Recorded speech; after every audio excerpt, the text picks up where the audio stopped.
Boniface Katuga mwenye umri wa miaka 38 ni miongoni mwa matajiri makubwa sana jijini Dar es Salaam. Kwa vijana, yeye ndio ambaye anaongoza kwa kuwa na pesa nyingi sana, ambayo hata akiamua kutokufanya kazi siku ya leo, bado maisha yake yataendelea kuwa mazuri mpaka pale atakapokufa. Wanahabari wa ndani na nje ya nchi wamejaribu kumuuliza Boniface Katuga ya kwamba ni wapi alipata mafanikio ya namna hii. Jibu ambalo alitoa ni moja tu: nilianza na mtaji mdogo, mwisho wa siku Mungu akanibariki. Boniface Katuga na nyumba za kifahari si chini ya 20, magari ya kila aina, ana biashara ya madini pamoja na biashara ya nguo. Wafanyakazi wadogo wadogo huwa wanamtegemea yeye. Watu wengi sana walikuwa na shauku ya kutaka kumjua mke wa Boniface Katuga ni nani, maana ukweli ni kwamba hajawahi kabisa kumweka wazi au mbele ya kamera. Lakini siku ya leo kupitia mtandao wake wa kijamii, Boniface Katuga akampost binti mrembo sana. Hakuwa maarufu kama alivyo mume wake, lakini baada ya kupostiwa akawa gumzo nchini. Boniface Katuga aliandika maelezo marefu ya kumsifia mwanamke wake ambaye alikuwa anaitwa Salome Mtome. Neno moja ambalo walimwengu waliliona la kushangaza ni pale Boniface Katuga aliposema kwamba tarehe 14 mwezi wa pili, yani Februari, siku ya wapendanao, ataenda kufunga ndoa na Salima Mtome. Jambo hili liliwashangaza watu wengi sana kwa sababu imekuwa ni ghafla mno. Watu walimtetea na kusema kwamba ndoa za matajiri hazihitaji mambo mengi. Kama mchango haihitaji. Swala la sisi ni kwenda kualikwa tu na kula bwabwa. Upande wa Salima: toka nyumbani kwangu. Kuanzia leo mimi wewe sio mwanangu. Mimi mama yako nimekulia kwenye maadili mema. Leo hii umeamua kunivua nguo ya mtoto. Huyo mwanaume amewahi kufika kwake? Amewahi hata kufika hapa? Haya yalikuwa ni maneno yaliyosikika katika nyumba moja ya kupanga iliyopo Uswahilini jijini Dar es Salaam. Kama unavyojua majirani wa Uswahilini bwana, yani wakisikia tu kelele ni lazima wakusanyike eneo hilo bila kujali kama ni asubuhi ama usiku. Chaombea wa mtaa, yani Mama Zai, na yeye alishafika nje ya nyumba hii ya kawaida ambayo makelele yalikuwa yanasikika ndani yake. Mama Zai akawa anaswaki mdomo, tongo bado zimejaa machoni, lakini hakutaka kupitwa na ubuyu mpya kati ya mama na mtoto wake. Mama Zai akauliza, "Kwani Mama Salima, umepatwa na nini?" Mwanamke mmoja akajibu swali la Mama Zai. "Kwani Mama Samia amepatwa na nini?" Mwanamke mmoja akajibu swali la Mama Zai. "Nasikia Mama Salima hataki mwanae leo na yule tajiri Katuga." "Wewe." "Sasa kwa nini? Au yeye hataki kuishi maisha mazuri?" "Yaani, Mazungumzo haya yakakata baada ya kumwona Salima akiwa anatoka nje huko amebeba begi lake. Salima ni mzuri, yani ni mzuri haswa. Na hata kama akiwa amevalia nguo za Uswahilini, huyu binti jamani ni mashallah. Nywele za Salima zimechambuka ikiwa ni ishara ya kwamba ndani kulikuwa na mgogoro mzito sana. Mama Salima akatoka nje. Umri wa Mama Salima haukuwa mkubwa sana. Mwanae Salima alimzaa akiwa na umri wa miaka 17. Alimpata kipindi akiwa anasoma shule ya sekondari tu. "Na usirudi hapa. Mtoto gani hautaki kusikia la mkuu? Nenda kavunjike mguu huko." "Naondoka mama, naondoka. Yaani unanikataza kuolewa na tajiri Katuga? Unataka uolewe wewe au?" Watu wakacheka na wengine wakashika vichwa vyao kwa mshangao. Yaani mtoto anamjibu mama yake jibu baya kana hili? Kweli? Ya kwamba wanashema bwana? Mzee mmoja aliyekuwa amesimama pembeni akasema, "Haya ndio madhara ya kuwa single mother." Mama Salima akamjibu, "Nenda. Nakwambia nenda wewe na usirudi tena hapa. Tena sahau kama una mama hapa duniani.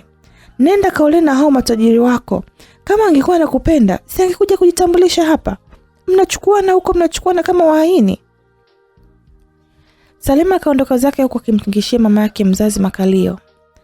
Mambo haya Uswahilini yanaonekana kuwa ni mambo ya kawaida sana. Maana asilimia kubwa ya watu walikuwa wamekusanyika hapo. Walikuwa wanamshangilia Salima na kuona kwa mama yake ndiye mwenye makosa.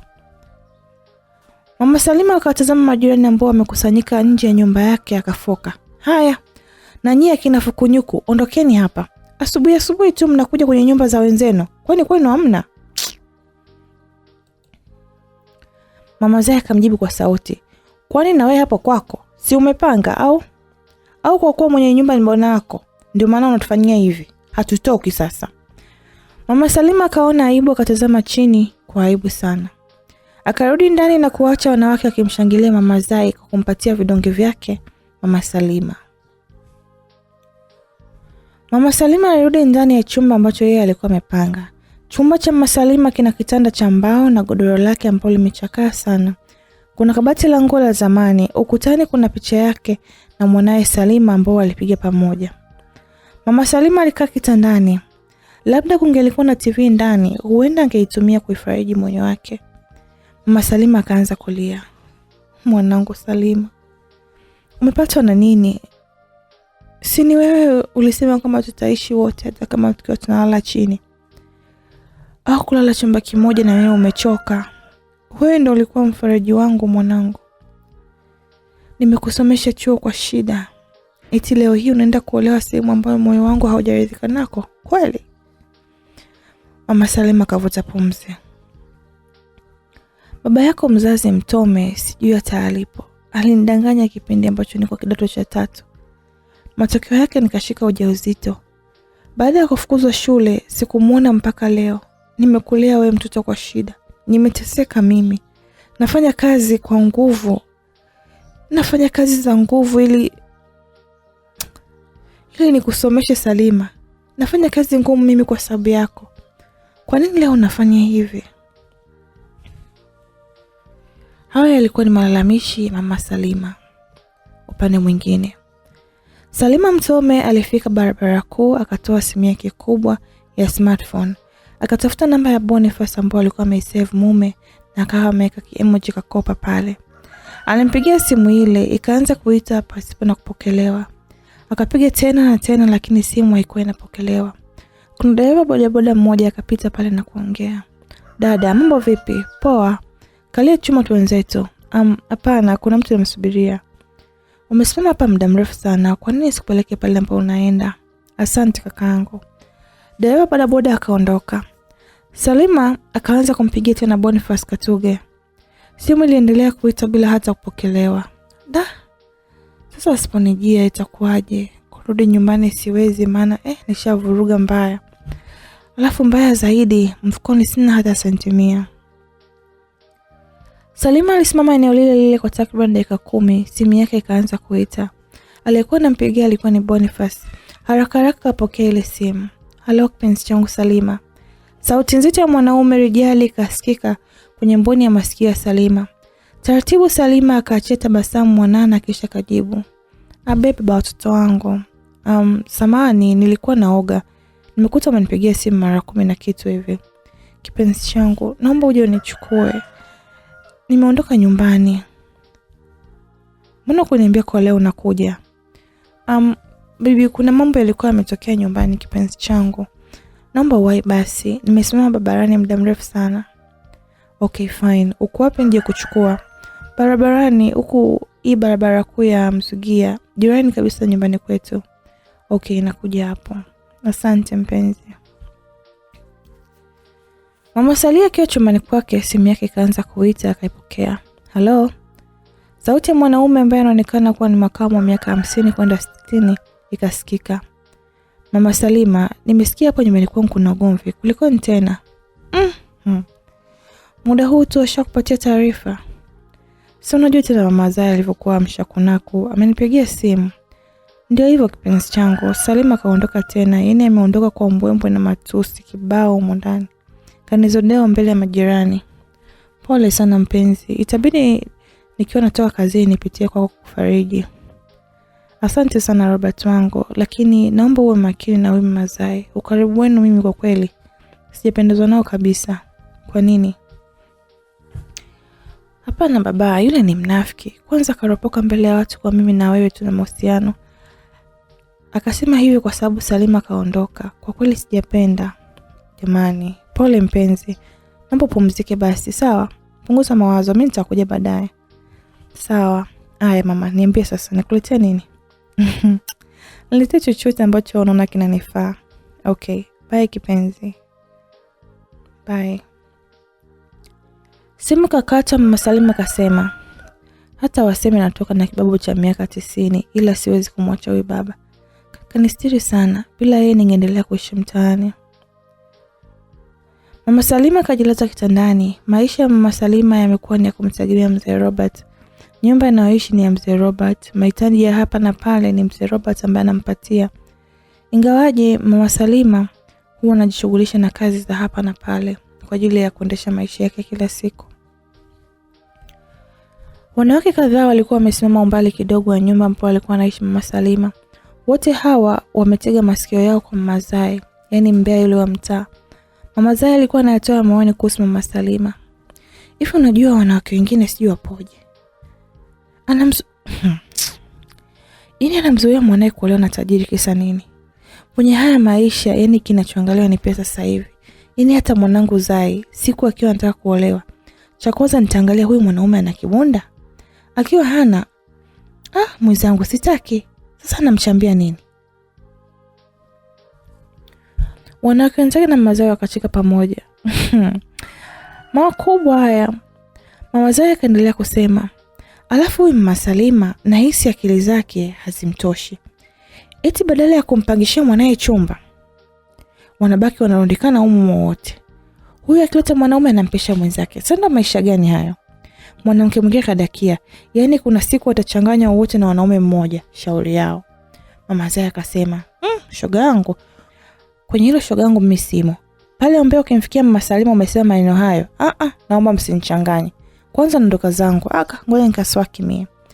Mama Zai akaondoka na kila mwanamke aliyekuwa pale akaondoka, maana mwenyekiti wa kikao cha umbea alikuwa ameshaondoka. Salima alisubiri na hatimaye kuna gari zuri la kifahari lilifika eneo lile. Kila mtu aliyekuwa hapo akabaki tu anashangaa. Kilichoacha zaidi mdomo wazi ni pale ambapo tajiri Katuga alishuka ndani ya gari lile akiwa na tabasamu mwanana. Salima alipomwona akatabasamu pia. Tajiri Katuga alikuwa amevalia suti nyeusi na viatu vyeusi, nywele zake fupi zimepakwa mafuta ambayo yanang'aa vizuri. Hakuwa ananuka, bali alikuwa ananukia vizuri. Tajiri Katuga alimsogelea Salima, kipenzi changu. Pole kwa kusubiri mamae. Asante kipenzi. Haya basi tuenzetu kwenye gari kabla waandishi wa habari na mashushushu waanze kazi zao. Sawa. Tajiri Katuga akamsaidia Salima na begi lake, akaliweka nyuma ya gari, yani kwenye buti. Kisha akapanda yeye kwenye gari. Katuga alikaa upande wa dereva na Salima alikaa siti ya pembeni yake. Nidhani utakuja na dereva wako. Siwezi ngamtoa dereva aje huko akujie. Kumbuka wewe ni kipenzi changu cha roho. Tajiri Katuga akawasha gari na kuliingiza barabarani. Taratibu wakaanza safari ya kuelekea nyumbani kwa Boniface Katuga, tajiri kijana mwenye pesa za kutosha. Haikuchukua hata muda akawa amefika nyumbani kwa tajiri Katuga. Geti likawa limefunguliwa, wakaingia ndani. Waliposhuka, Salima akawa alishangaa jumba la mpenzi wake Boniface Katuga. Siku zote alikuwa analiona mtandaoni pekee, lakini leo ndo anaenda kuishi ndani humu, yani kwenye huu mjengo mkubwa. Nyumba ya Boniface ni gorofa, lina kila kitu. Kwanza nje kuna bustani nzuri yenye maua ya kila aina. Alafu nzuri ndio inatamaradi kabisa. Vile vile kuna bwawa la kuogelea. Salima hakuacha kuyatoa meno yake nje. Wafanyakazi wa Boniface Katuga wakaanza kuingiza mizigo ndani. Boniface Katuga akamtazama Salima ambaye alikuwa yuko busy kutazama mandhari hapa na pale. Tajiri Katuga kazungumza kimoyomoyo. Mabinti wa siku hizi bwana, mnapenda sana useleko. Pole sana Salima. Maana utajuta hata kutamani usingekutana na mimi. Boniface Katuga alimsogelea Salima na kumwambia, "Babe, tuanze ndani sasa." Akiwa na tabasamu, Salima kajibu, "Sawa." Boniface na Salima wakaingia ndani ya mjengo tayari kwa ajili ya kuanza maisha mapya. Na ikumbuke kwamba tarehe 14 mwezi wa pili, Boniface Katuga anaenda kufunga ndoa na Salma, ndoa ya kifahari sana. Siku 2 zilipita tangu Salma aingie ndani ya jumba la Katuga.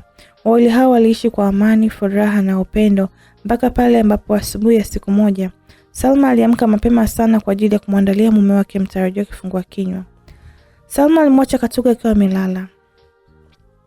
Salma alipomaliza kuandaa kifungua kinywa, alirudi chumbani kwa mume Katuga. Alipofika akamkuta Katuga bado amelala kama alivyomwacha. Salima akatazama saa ya ukutani, ni 1:15 asubuhi. Akatabasamu kwa sababu sio kawaida ya Katuga kulala mpaka muda huo. Salma akamsogelea Katuga akaanza kumtikisa. "Kipenzi, babe, amka." Salma alimtikisa Katuga mara kadhaa lakini wapi.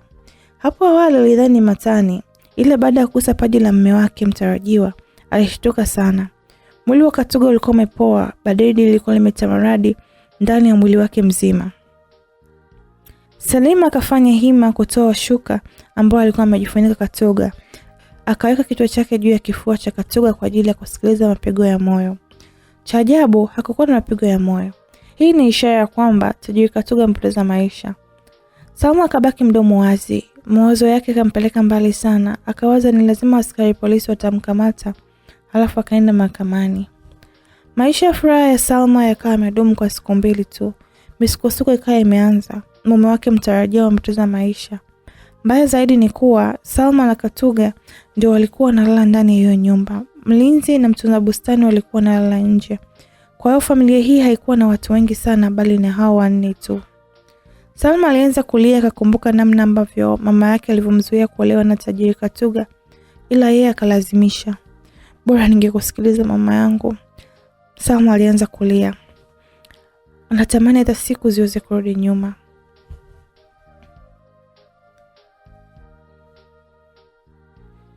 Salma akakumbuka hata kama aliandaa kifungua kinywa kwa ajili ya mumewe. Akajikunacha chini na kuendelea kulia kama mtoto mdogo. Alitumia nusu saa kulia na kutafakari afanye nini. Hatimaye alipata majibu ya maswali yake. Chap Salma akabadilisha nguo, akaanza kusanya nguo zake ili aondoke, maana anaenda kupata kesi kubwa sana ya uaji. Watu tadhani kwamba yeye amemua Katuga kwa sababu ya mali. Salma hakutaka hilo litokee. Kwa hiyo akakusanya nguo zake ili aweze kuanza safari. Salma akaanza kuvuta begi lake taratibu, akashuka ghorofa ya juu anayolala mume wake mpaka ghorofa ya chini ambako ndiko mlango wa kutokea upo. Kisha apite getini. Aliposhika chini akafungua mlango kidogo, akaanza kuchungulia nje. Aliona kijana wa bustani na mlinzi wakiwa wanazungumza jirani na geti lake. Nitapitaje hapo? Salma aliongea peke yake. Alikuwa anawaza atapitaje nje ya geti hilo, maana mlinzi anafahamu kuwa Salma anaenda kuolewa na bosi wao muda si mrefu. Akimwona amebeba mabegi, ni lazima atataka kujihakishia na kumuuliza bosi wake. Na hapo ndio siri ya kifo cha bosi wake Boniface kitakuwa kimefahamika. Salma alitupa begi lake chini, akaanza kuzunguka sebuleni. Hajui afanye nini wala aende vipi au afanye vipi aweze kupata msaada. Nywele zake za thamani alizosuka akawa anazivutavuta kwa nguvu. Salma, jikaze. Hebu rudi chumbani ujihakikishie. Yalikuwa ni maneno ya Salma Mtome alikuwa akizungumza pale peke yake. Salma akapanda ngazi na kuliacha begi lake pale chini. Akaelekea chumbani alipoacha mwili wa Boniface. Alipofika nje ya mlango wa chumba chao akapiga magoti, akatazama juu na kutia huruma, huku mikono yake akikunja juu ya kifua chake. Mwenyezi Mungu, naomba hayo yanaendelea iwe ndoto tu. Nisaidie mwanao. Na kuahidi mimi, ukinisaidia hili, nitaanza kuswali kila siku, nitatoa sadaka kwa wahitaji. Salma alimalizia kwa kulia na machozi yalimtiririka. Salma akasimama akautazama mlango. Akakishika kitasa na kufungua mlango wa chumba ambacho ndani kulikuwa na mwili wa Boniface Katuga.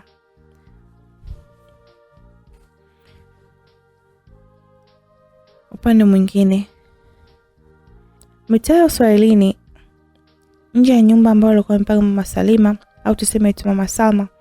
Alionekana Mama Salma akiwa anachoma miogo. Hii ndio kazi yake kila siku.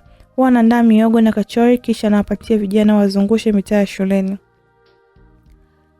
Leo wakati akiwa anachoma miogo, alikuwa amevalia dela lake jipya kabisa ambalo alikuwa amenunuliwa na baba mwenye nyumba, yani Mr. Robert.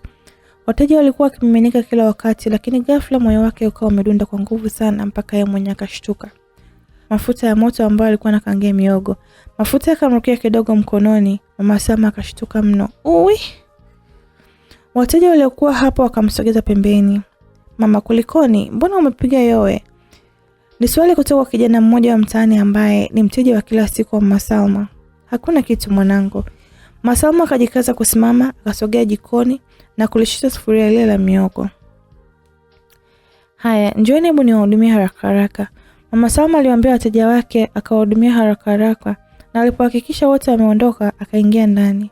Moja kwa moja mpaka chumbani kwake. Mama Salma alipoingia ndani, akakutana na Mr. Robert akiwa amesimama. Mr. Robert alikuwa amejifunga taulo peke yake na kuacha kifua chake chenye manyoya mengi sana kikiwa wazi. Mr. Robert akawa ameonekana kuduaa. Mama Salma, kulikoni tena? Maana nilikuwa nimejilaza kitandani kwetu nikashtuka na sauti yako. Umenifanya nitoke chumbani bila hata nguo. Nimekuja kushtuka niko hapo mlangoni ndio nikarudi kuchufuata taulo. Mama Salma akatabasamu kidogo. Kwa hiyo ulikuwa mtupu? Ndiyo, yani leo wateja wako wangedhani mimi ni mwanga. Haya, nini nimekupata? Maana uso wako unaonekana hauna nuru kabisa. Mama Salma akasogea zilipo ndoo za maji, akachukua kikombe cha maji, akachukua kikombe na kuchota maji, akaanza kunywa maji. Baada ya hapo akashusha pumzi, akamtazama Mr. Robert. Nahisi mwanangu Salma amepata na tatizo mume wangu. Mr. Robert akashusha pumzi, akamsogelea Mama Salma, akamshika mikono yake. Come on, hayo ni mawazo yako tu. Na hayo yote ni kwa sababu Salma ni mwanao pekee. Na ulimzoea sana, na imani atakuwa salama. Hapana Mr. Robert, mwanangu atakuwa amepata matatizo. Mimi ni mama yake mzazi, kuna hisia mbaya ambayo huwa naipata. Kwa hiyo kwa sababu wewe ni mama mzazi na kwa kuwa mimi si baba yake mzazi, ndio siwezi kuwa na hisia na mwanao, si ndio? Mr. Robert hakufurahishwa kabisa na kauli ya Mama Salma. Hapana mume wangu, naomba unisamehe. Si unajua Salma ni mwanangu wa pekee. Mama Salma akamkumbatia Mr. Robert. Mr. Robert akasema, "Okay, sikia. Ile naomba usije kurudia hiyo kauli yako. Kumbuka, nilikwambia mimi kwa Salma ni sawa na baba yake mzazi, tena mtoto wangu wa damu. Kama gharama za masomo, mahitaji yake mbona nimehusika? Eti, nimehusika naye tangia akiwa mdogo mpaka leo hii. Usirudie tena mke wangu. Nisamehe baba watoto."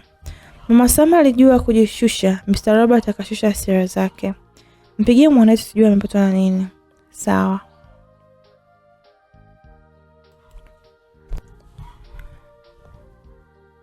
Mama Salma akaipekua namba ya mwanae akaipiga. Simu ikaanza kuita. Mr. Robert na Mama Salma wakatenga masikio yao ili waweze kusikia ya kwamba je, hii simu itapokelewa ama la.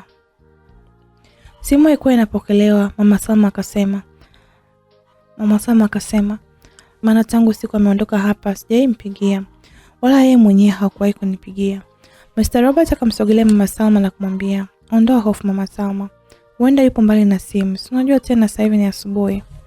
"Sawa, ngoja nimpigie tena." Mama Salma akampigia mwanae simu. Simu ikaanza kuita. Simu ya Salma ilikuwa ikiita ndani ya begi la nguo ambalo alikuwa ameleta sebuleni.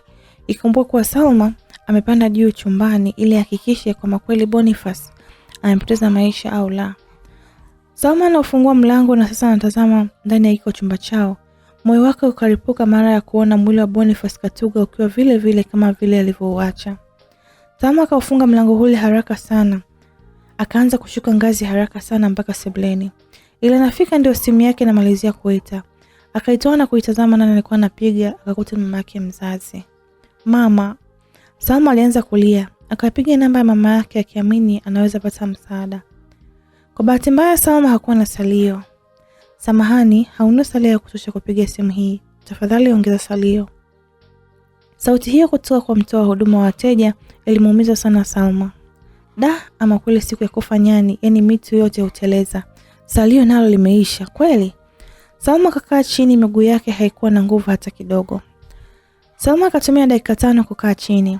Baada ya dakika hizo, akajikaza na kusimama. Akasogea tena kwenye mlango ili atizame mlinzi na mtunza bustani wameelekea wapi. Alimuona mtunza bustani akiwa busy na kumwagilia maua. Mlinzi yeye alikuwa amekaa pale getini.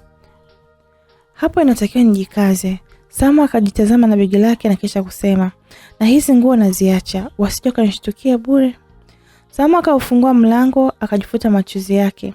Akaanza kupiga hatua mpaka getini. Mlinzi akamsalimia, "Habari za asubuhi madam." Ingawaje mlinzi ana umri ambao unaendana na Salima, lakini hakuacha kumsalimia Salma. "Salama, naomba ufungue geti." "Unatoka bila gari?" "Ya, nataka ninyoshe miguu yangu tu kidogo." Mlinzi akamtazama Madam Salma, akatazama nywele za bosi wake zilivyokaa vibaya, akatazama nguo zake namna zilivyochafuka. Aliposhuka chini akafungua mdomo wake. Madam alikuwa ametoka chini hajavaa viatu. "Madam, unatokaje nje hata hujavaa viatu?" Salma akawa amegundua kwa wakati huo kuwa hajavaa viatu. Salma akashikwa na kigumizi. Pale pale geti likawa linagongwa.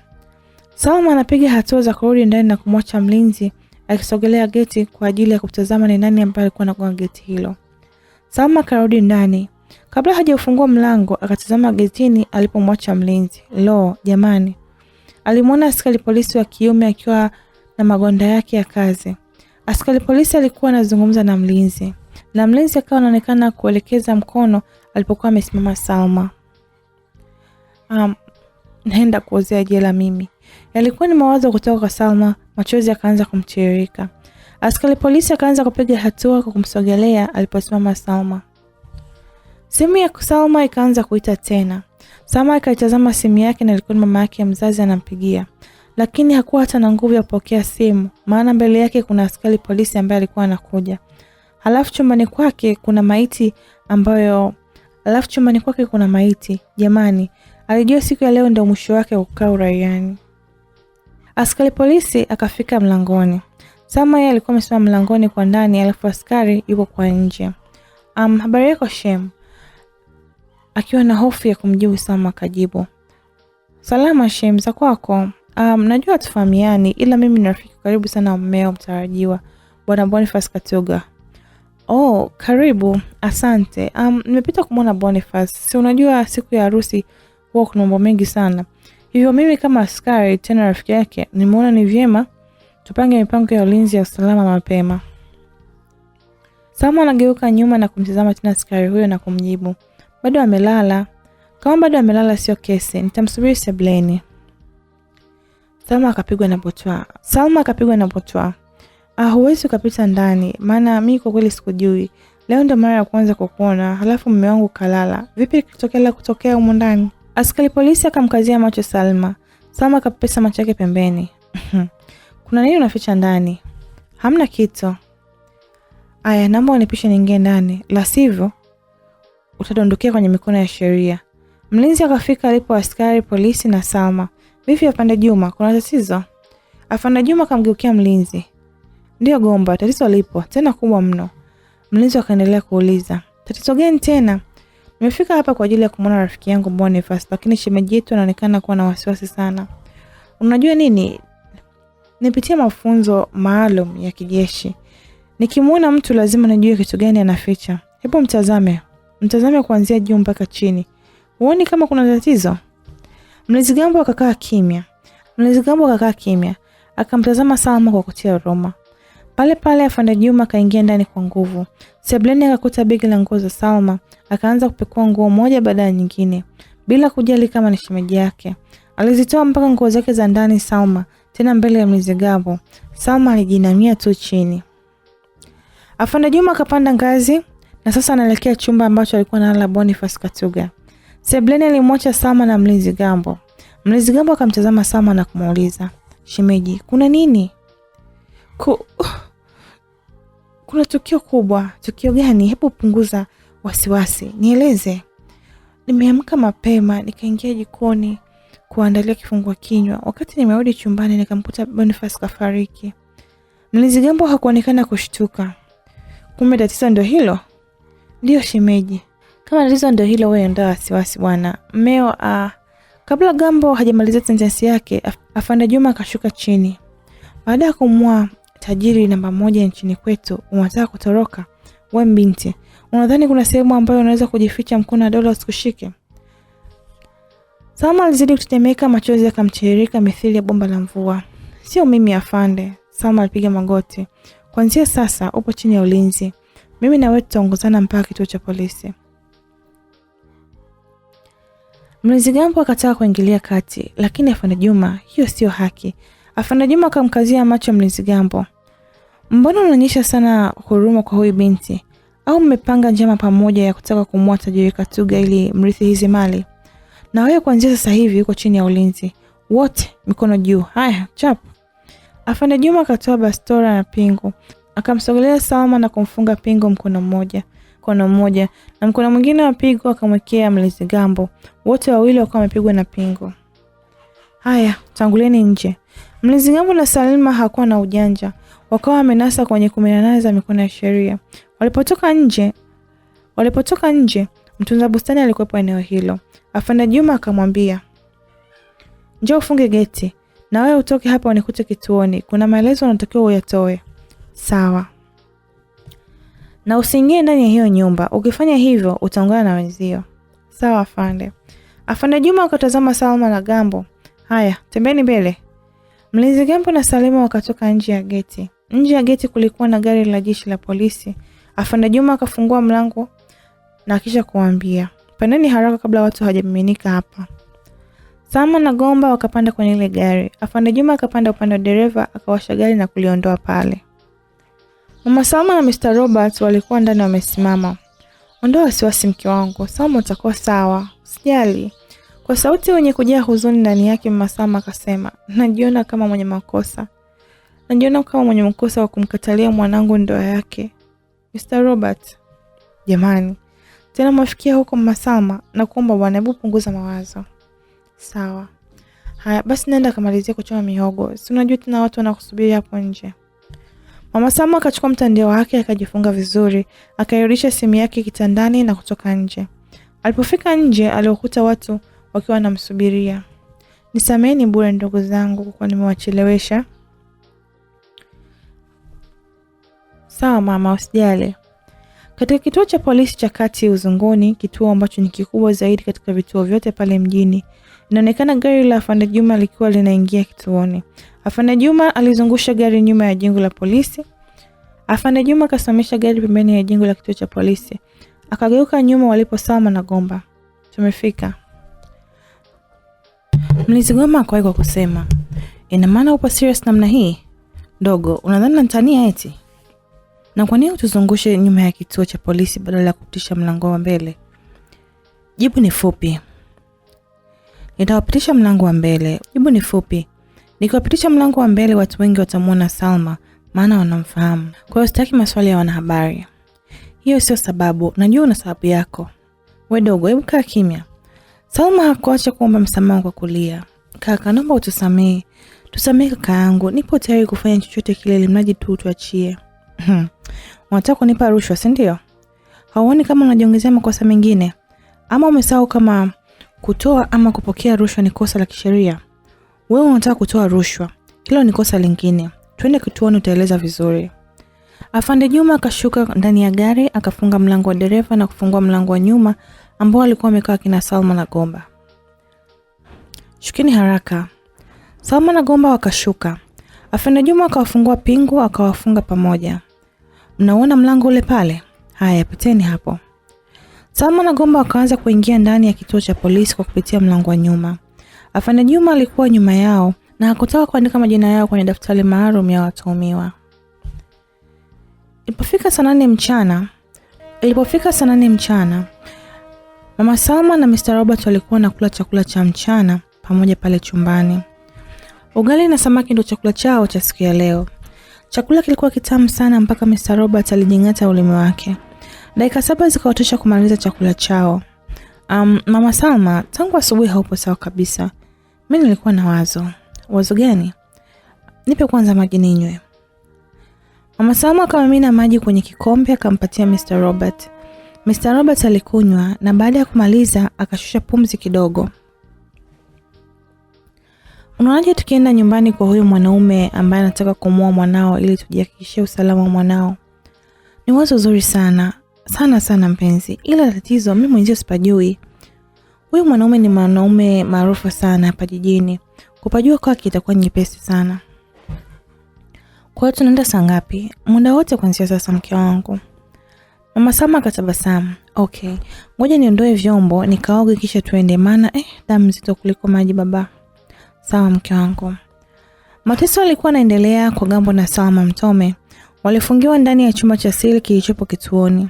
Chumba hiki kilikuwa na mwanga hafifu kabisa. Maji yalikuwa yamemwaga chini na wao wamefungwa kamba mikononi na miguuni. Upande wa Gomba alifungwa na kitambaa cheusi mdomoni, hivyo hakuweza kuzungumza. Nguo zao walizovaa zilikuwa zimechafuka damu. Yaani kulikuwa kunatisha sana. Afande Juma alirudi kwa Salma, akaanza kumpiga ngumi za tumbo. Salma alikuwa anaugulia maumivu makali mno. Hakuwa na uwezo wa kujinasua kwenye hili janga. Kila neno alikuwa akilitoa lilikuwa ni kwamba, "Sijafanya, naomba unisamee, utaniua bure." Afande Juma hakutaka kabisa kumsikia Salma. Alimpiga ngumi mpaka pale alipopoteza fahamu. Afande Juma karudi kwa Gomba. "Unajifanya Sharukani, si ndio? Yaani rafiki yangu nimemkuta akiwa amepoteza maisha alafu hamtaki kunipa ushirikiano. Kwa nini?" Afande Juma akaanza kumpiga Gomba mateke ya kifuani. Gomba alikuwa anatamani kuzungumza, lakini ndio hivyo, alikuwa amefungwa kitambaa mdomoni. Hakuweza kuzungumza chochote kile zaidi ya kugumia. Afande Juma akafungua kitambaa cha Gomba.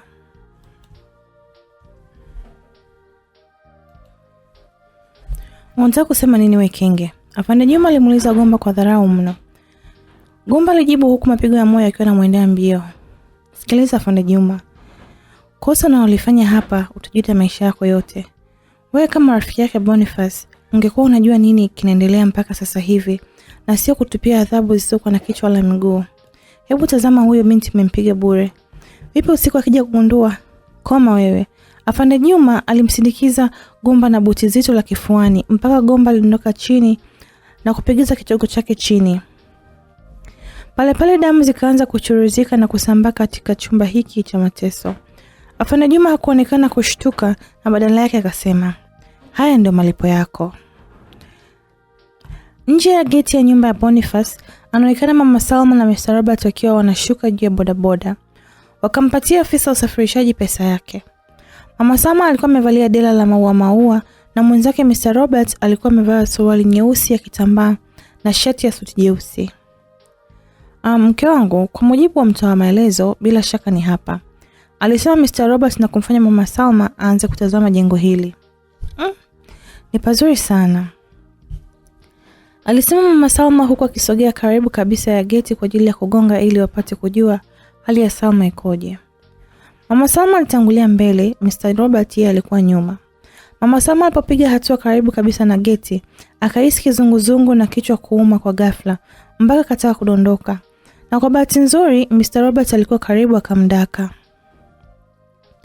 "Wewe Mama Salma, umepatwa na nini?" Geti la nyuma Mr. Boniface lilikuwa linafunguliwa. Akatoka mtunza bustani akiwa anafunga shati lake vizuri kwa ajili ya kuelekea kituo cha polisi. Alipotoka nje akashangaa kumwona Mama Salma akiwa mkononi wa Mr. Robert tena nje ya geti la bosi wake. Jamani, kuna nini?" Mr. Robert akamtazama mtunza bustani. "Hata mimi sijui, tumefika hapa akawa anataka kudondoka." Mlikuwa mnakuja hapa?" "Ndio kijana." "Mimi naona ni bora tumuingize ndani." "Hilo ni wazo zuri kijana, njoo nisaidie." Mr. Robert na mtunza bustani wakasaidizana na kumbeba Mama Salma mpaka ndani ya geti. Hawakuingia ndani ya nyumba, walishia nje ya nyumba ambao alikuwa na ala mlinzi na sio boss Katuga. Wakamlaza chini Mama Salma. "Kijana, mnaenda kuleta maji kidogo tu mwagie, anaonekana kama kupoteza fahamu." "Sawa." Mtunza bustani akaondoka kwa ajili ya kufuata maji. Nje ya kituo cha polisi cha Uzunguni, Afande Juma akiwa amesimama peke yake akawa anavuta sigara. "Huyu mlinzi anaonekana kujua kitu," alisema Afande Juma huku akiendelea kuvuta sigara yake. "Sema hata shemeji yangu, yani amenona sana. Sijui nitumie hii nafasi kulila hili tunda." Afande Juma akatabasamu peke yake kisha akaitupa sigara chini na kuitizama. Afande Juma akarudi ndani, akamkuta Salma ndio anapata fahamu. Salma alitupa macho yake kwa Gomba. Akamuona akiwa anatoka na damu nyingi sana kichwani. Salma akapatwa na mshtuko mkali sana. Afande Juma akamwambia Salma, "Unachokiona kwa mwenzako kinaenda kutokea wewe muda si mrefu." Salma akamtazama Afande Juma kwa hofu. "Nimekwambia jamani, sijamuua Mikatuga, nimemkuta akiwa amefariki. Siku zote mkamatwa na ngozi ndiye mla nyama. Naomba unisamehe kakaangu, nipo tayari kufanya chochote kile." "Wewe, upo tayari kufanya chochote?" "Ndio." Afande Juma akatabasamu, akamtazama Salma kwa uchu wa mapenzi. Akaanza kumsogelea. Alipomfikia akaanza kumpapasa mwili wake kuanzia kichwani mpaka mabegani. Kabla hajafika kifuani, Salma akasema, "Wewe, unataka nifanye mapenzi na wewe?" "Hongera sana kwa kujiongeza binti." "Lakini mimi naogopa." "Usiogope bana, usiogope mrembo. Naogopa kufanya mapenzi eneo hili. Yaani hapana, naogopa." Afande Juma akamtazama mlinzi Gomba. "Huyu hajafa bado, ila kadri muda unavyozidi kwenda atapoteza maisha kwa sababu anatoka na damu nyingi sana kichwani." Salma akamwambia Afande Juma, "Unaje ukimpatia huduma ya kwanza ndio tuendelee na hii mechi?" Afande Juma akamtazama Salma akiamini Salma atakuwa ameingia kwenye 14 zake. Afande Juma akatoka nje chap. Alipotoka nje, Salma alijaribu kumuita mlinzi Goba kwa sauti ya chini. We Goba, Goba amka basi. Goba alikuwa anasikia sauti ya Salma, akajikaza kufumbua macho. Akamuona Salma kwa mbali akiwa amekaa kwenye kiti huku mikono na miguu ikiwa imefungwa kwenye kiti. Goba alitamani kuzungumza lakini hakuweza. Pale pale Afande Juma akaingia akiwa amebeba boksi dogo la kutolea huduma ya kwanza. Akaelekea kwa Goba akaanza kumpatia huduma ya kwanza. Upande wa pili, nyumbani kwa tajiri Katuga au tuseme Boniface, Mama Salma alikuwa anapata fahamu na akawa anaamka. Vipi mke wangu, unajisikiaje? Najisikia vizuri, japo kichwa bado kinaniuma sana kwa mbali. Mtunza bustani akachangia, pole sana mama yangu. Asante mwanangu, na wewe ni nani? Mimi ni mtunza bustani wa hapa. Oh, wa hapa? Kwani hapa ni wapi? Mr. Robert akaingilia mazungumzo. Mke wangu, umesahau kama tulikuwa nje ya geti ya Katuga ulipodondoka na kuzimia? Huyu kijana akatoka nje, yani akanisaidia na tukakuingiza humu ndani. Kwa hiyo nipo nyumbani kwa Boniface, ndio? Ndio maana yake mke wangu. Mama Salma akasimama akamtizama mtunza bustani. We kijana, naomba unitie Salma. Salma? Ndio, wewe ni nani yake? Mimi ni mama yake. Mtunza bustani akakaa kimya kidogo. Mama, Salma hayupo, ametoka na bosi. Wameelekea nje ya mji kidogo kwa ajili ya maandalizi ya harusi yao. Unakaa Salma mwanangu ni mzima kabisa, hajapatwa na matatizo? Mtunza bustani akawaza kimoyomoyo. Huyo mama itakuwa anawaza kitu. Mama Salma alimshtua mtunza bustani kwa swali. Unakaa Salma wangu ni mzima? Ndio mama, Salma ni mzima wa afya. Sawa. Mama Salma akawa anaitazama nyumba ile ya Boniface Katuga. Hii nyumba inazungumza. Mr. Robert na mtunza bustani wakashangaa. Tangu lini nyumba ikawa inazungumza? Mr. Robert akamshika mkono mama Salma. Wewe mama Salma, uko sawa kabisa kweli? Ndio nipo sawa na ninachokizungumza na maanisha. We mama, ya kama nyumba inazungumza kivipi? Mama Salma akaweka kidole chake mdomoni. Shh. Kaeni kimya. Nyumba inaniambia jambo fulani. Mr. Robert na mtunza bustani wakawa wanashangaa. Wao hawasikii ila mama Salma anaonekana kusikia mambo ambayo ni vigumu sana kwa wao kusikia. Mama Salma anasema kwamba nyumba ya Boniface Katuga inazungumza na hapo walipo kuna jambo ambalo nyumba hiyo inazungumza naye. Pale pale wingu lilibadilika na kuwa jeusi kana kwamba mvua kubwa inataka kunyesha. Cha kushangaza zaidi, wingu lilikuwa limetanda katika nyumba hii peke yake. Mr. Robert na mtunza bustani wakashangaa sana, lakini mama Salma hakuonekana kushangaa. Na badala yake akawa anasogea mlangoni mwa nyumba hiyo kwa Boniface Katuga. Radikali ikapiga nyumbani kwa Katuga, mvua ikaanza kunyesha. Mvua hii inanyesha nyumbani kwa Katuga peke yake. Nje ya nyumba ya Boniface Katuga kuna kijana akawa anakatiza barabarani akiwa anatembea kwa miguu. Na cha kushangaza ni kwamba nje ya nyumba kuna jua kali sana. Kijana huyo akajikuta anafuta jasho kwa kitambaa chake. Akalitazama jengo la Boniface Katuga. Yani, kuna watu wana mawe hapa mjini, cheki huo mjengo. Yani sijui mimi nitaupata lini, alijiuliza. Kijana yule alikuwa anatamani nyumba ya Boniface Katuga na wala hakuona mvua wala wingu ambalo limetanda nyumbani kwa Boniface Katuga. Ni dhahiri kuwa wingu hilo la mvua inaonyesha nyumbani kwa Katuga inaonekana na watu watatu tu. Mama Salma, Mr. Robert na mtunza bustani. Giza likatanda nyumbani kwa Boniface Katuga. Sauti za ajabu zikaanza kusikika. Hata Mr. Robert na mtunza bustani walisikia. Hofu ikazidi kuwatanda. Mtunza bustani alipoona mauzauza yamezidi, akakimbilia getini ili atoke nje, lakini geti halikufunguka, ingawaje alijaribu sana. Mtunza bustani akawa chini na hofu ilikuwa imemzidi kupita kiasi. Mama Salma alikuwa na uoga, ndio kwanza anasogea karibu kabisa na mlango wa nyumba ya Boniface Katuga. Mama Salma anasikia sauti ya watu mbalimbali wakumuita. Tusaidie, tusaidie mama, tusaidie. Sauti hizi zilikuwa za mabinti pekee. Mama Salma ndiye ambaye alikuwa anasikia hizi sauti. Na sasa anataka kufungua mlango ili aingie ndani, aone sehemu ambayo anasikia hiyo sauti za mabinti wakimuomba msaada. Upande wa pili, Afande Juma alimaliza kumpatia Gomba huduma ya kwanza. Gomba alikuwa amepoteza fahamu. Afande Juma akarudi kwa Salma. Nimefanya kama walivyosema binti. Haya, nifungue kamba. Afande Juma akamfungulia Salma. Salma akatupa macho kwa Gomba, akamuona akiwa anapesa macho tu hivyo. Salma akamvizia Afande Juma, akampiga na goti sehemu zake za siri. Maumivu makali aliyopata Afande Juma mpaka kadondoka. Uwi! Afande Juma alipiga mayowe. We! Afande Juma alizidi kulalama.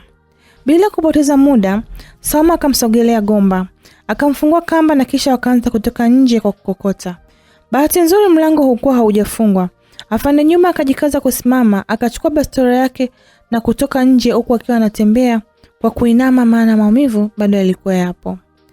Alipotoka nje akaona Salma na Gomba wakiwa wanahangaika kufungua mlango wa gari lake ili wapande. Afande Juma akaonyesha bastola. Mkisogeza hata hatua moja na wapiga risasi. Aya, wote mikono juu. Afande Juma alizungumza kwa sauti iliyojaa hasira kali. Gomba na Salma hawakuwa na ujanja, wakaonyesha mikono juu. Afande Juma akasema, "Wewe mwanamke kahaba unastahili kifo." Afande Juma akaanza kuikoki bastola yake. Kabla hajafuatia risasi, nyuma yake kuna sauti kamzuia. Haikuwa sauti ya mwingine bali Tajiri Katuga, mtu ambaye inasemekana kuwa amefariki. Afande Juma alipomuona akashangaa sana, akaanza kurudi nyuma kwa hofu. Sio yeye tu, hata Salma aliogopa sana, kasoro mlinzi Gomba. Boniface Katuga alikuwa amevalia suti nyeusi, viatu vyeusi, shati jeupe kwa ndani na tai nyekundu. Boniface Katuga akasema, "Afande Juma, nimeuliza askari wenzako kaniambia kwamba uko huko." Boniface Katuga akamtazama Salma. "Kipenzi, nimekuja kuchukua." Boniface Katuga akaanza kumsogelea Salma. Afande Juma akamuuliza kwa hofu, lakini wewe umekufa, inawezekanaje uko hapa?" Nimekufa? Rafiki yangu, una shida gani ndugu yangu? Eti Gomba, mimi nimekufa? Gomba akawa anatabasamu. "Hapana bosi, hata mimi nashangaa huyu Afande Juma ametukamata tu, eti anasema sisi tunahusika na kifo chako.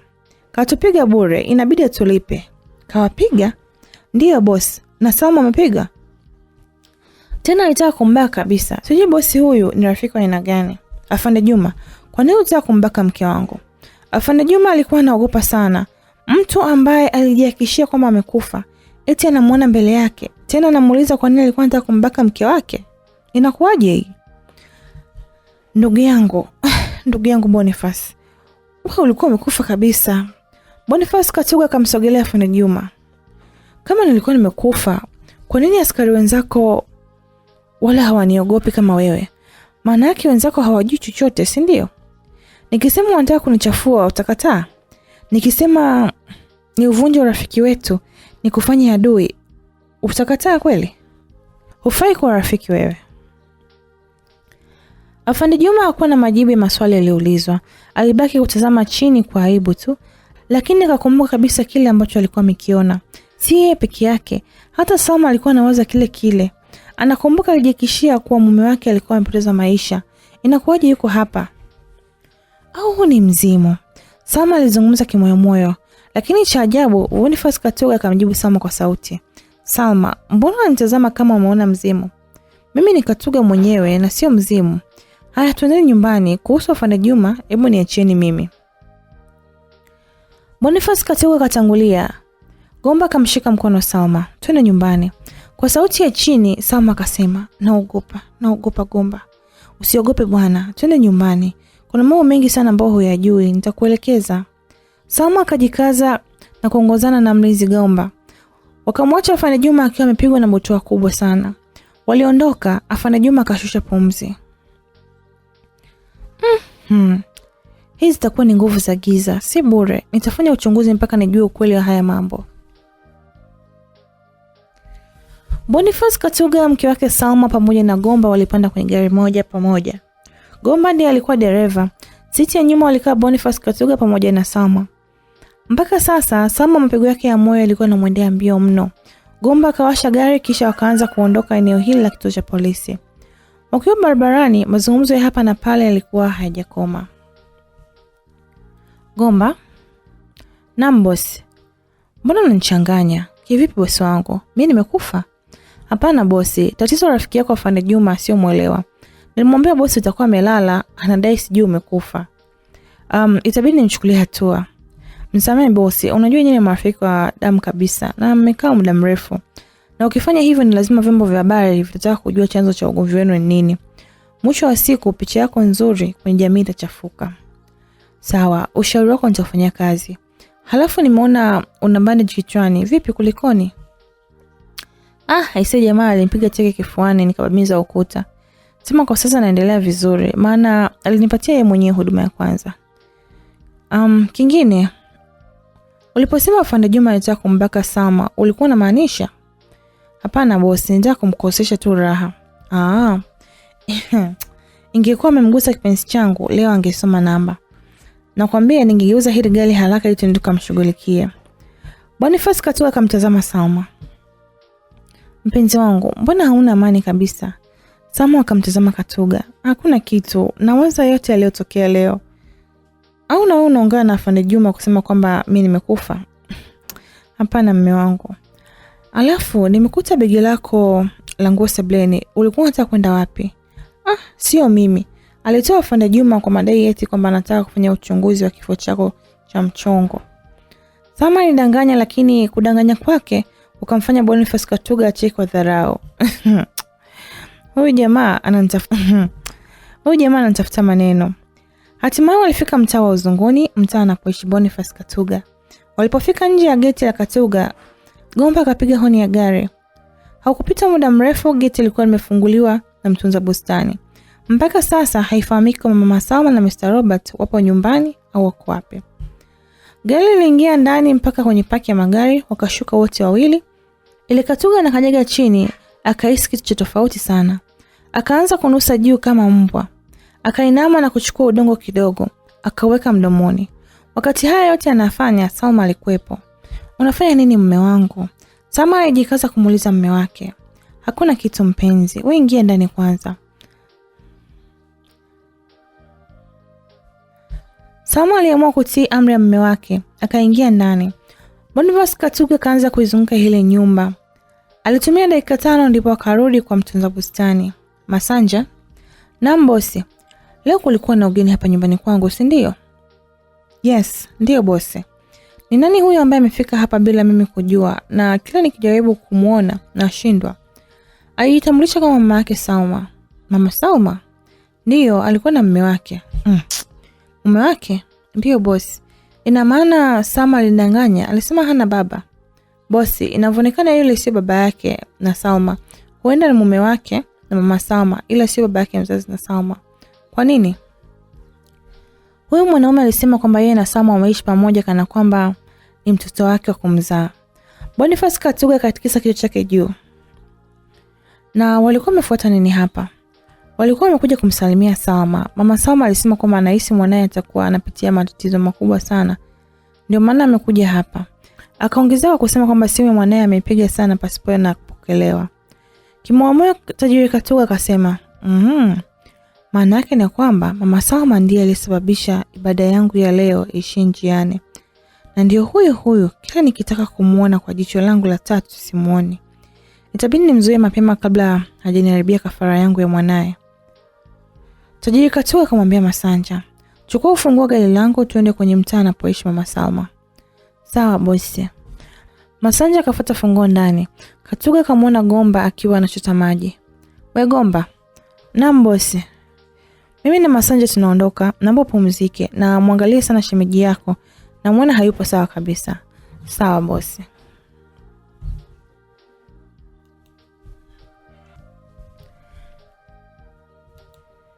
Masanja katoka ndani na funguo ya gari, akaingia ndani ya gari nyingine tofauti na ile ambayo ametoka kulitumia muda si mrefu. Boniface na Masanja wakapanda kwenye gari. Gomba akafungulia geti. Wakati wanaondoka, kumbe Salma alikuwa anawachungulia dirishani. Analekea wapi huyo? Ila sio mbaya, huu ndio muda sahihi wa mimi kufukunyua. Mama Salma na Mr. Robert wamesharudi nyumbani kwao. Mama Salma anatoa viti viwili vya mbao nje. Mr. Robert amesimama chini ya mti wa mwembe. Alipomuona Mama Salma akampokea kiti kimoja. Wawili hao wakawa wameketi chini. Penzi lao sio siri tena. Kwa sasa wanajiachia mbele za watu bila kujali maneno yao. wakasahau kwa penzi ni zaidi ya chafya. Kingine mama Zaya amewaumbua mbele za umati wa watu, hivyo hawakuwa na sababu ya kuendelea kujificha ficha kama zamani. Mama Salma, kilichoendelea nyumbani kwa Boniface, mbona mpaka muda huu hujaniambia? Maana nilikuona umebadilika mara baada ya kukanyaga nje ya geti la Katuga. Mama Salma anamtazama Mr. Robert. Pale kuna tatizo kubwa mpenzi. Tatizo gani tena hilo? Ngoja nikwambie. Dakika 30 nyuma, wakati Mama Salma na Mr. Robert wakiwa nyumbani kwa Mr. Boniface.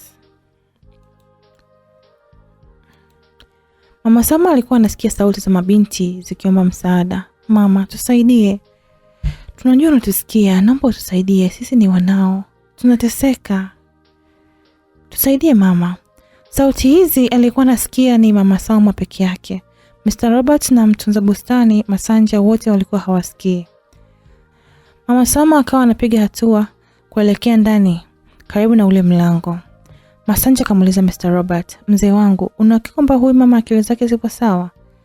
Kijana, hebu kuwa na adabu. Unataka kusema kwamba mke wangu hana akili, si ndio? Hapana, simaanishi hivyo mzee wangu. Lakini nini? Ghafla wingu lilibadilika. Giza likatanda nyumbani kote kwa Mr. Boniface. Sauti za ajabu zikaanza kusikika mpaka masikioni mwa Mr. Robert na Masanja. Ila wao walikuwa hawasikizi sauti za mabinti ambao wanaomba msaada. Masanja alikimbilia getini, akajikuta anataka kufungua mlango, lakini mlango uligoma kufunguka. Alijikunyata kwa hofu sana. Kila akijaribu kufungua geti alikuwa anashindwa. Mr. Robert akajikaza, akakimbia mpaka alipo Mama Salma. Mama Salma, twende. Macho ya Mama Salma alikuwa yamebadilika rangi na kuwa mekundu. Mama Salma alikuwa hamtambui kabisa Mr. Robert. We mzee, usinizuie, nataka kuwasaidia mabinti na watoto hawa. Mr. Robert akawa anashangaa. Watoto? Radi kubwa na kali ikapiga mpaka Mr. Robert akapiga mayowe. Mr. Robert akimbilia kwenda kujificha. Mvua ikaanza kunyesha. Tena haikuwa mvua ya kawaida jamani. Ilikuwa ni mvua ambayo imeambatana na upepo mkali mno. Mama Salma akaingia ndani ya nyumba ya Mr. Boniface Katuga. Giza lilikuwa limetanda ndani. Taa zinawaka na kuzima. Sauti za ajabu zinaendelea kusikika. Milio ya paka, mbwa, fisi ndio ambao walikuwa wametamaradi humo ndani. Madirisha yalikuwa yanajifungua na kujifunga. Mama Salma hakuwa anaogopa kabisa. Akaanza kupanda ngazi. Akawa anaelekea kwenye chumba ambacho mwanae Salma na Katuga huwa wanakitumia.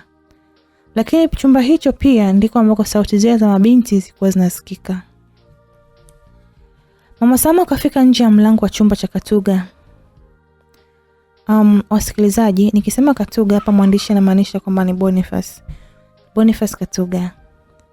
Mlango ukajifungua wenyewe. Mama Salma akaingia chumbani. Cha ajabu, juu ya kitanda haukuwepo mwili wa Boniface Katuga. Mama, tusaidie. Tusaidie mama, tusaidie.